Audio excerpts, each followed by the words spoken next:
Welcome to Talking Trash, and today we're at the Perham Resource Recovery Facility. I have Zach Fiestad with me from Otter Tail County, and we are going to tour the Perham Resource Recovery Facility. So Zach, tell us where we're at, would you? Yeah, we're in the MERF right now. That's an acronym for the Materials Recovery Facility, and what this part of the Resource Recovery Facility does is a lot of the items that we don't want to get combusted are pulled out of the garbage.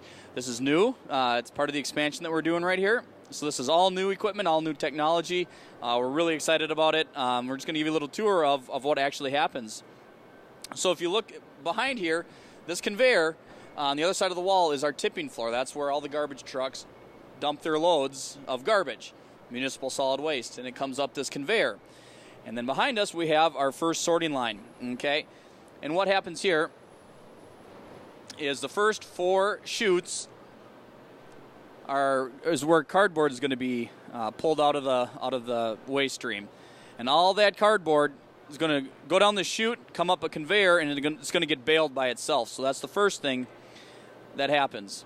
So as the garbage moves down this conveyor here, the second set of these 4 chutes is where the rest, some other undesirables are going to be taken out of, like garden hoses, bulky material, maybe a pallet comes across the line, things like that we don't want to go through the combustion process. They're going to be pulled out of there, drop below, and then they get dealt with differently. Moving further along, you're going to see this drum-like machine, and this is called a trommel. For those of you who watch Gold Diggers, you might be familiar with it.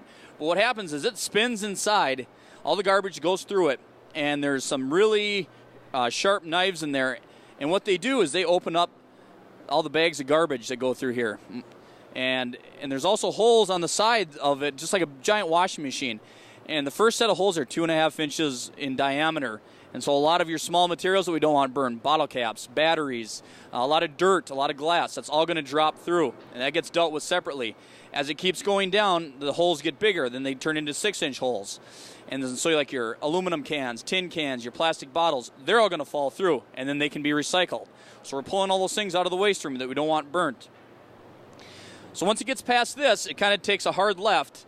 And we start the U-shaped process of all the garbage. And it goes on the next conveyor belt. Now we're still under construction right now, so everything isn't in place. So there's going to be a lot more devices, machines that are going to be put in here.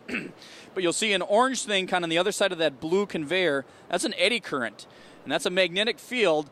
And what that's able to do is, using magnetic current, taking out the aluminum cans by a reverse, and then with the steel cans, also being able to pull those out. So that's another place where we can get more cans out. As we continue moving along, there's going to be, this conveyor right here needs to be moved a little bit in place, but this will move up against that one, and it'll kind of complete the U shape.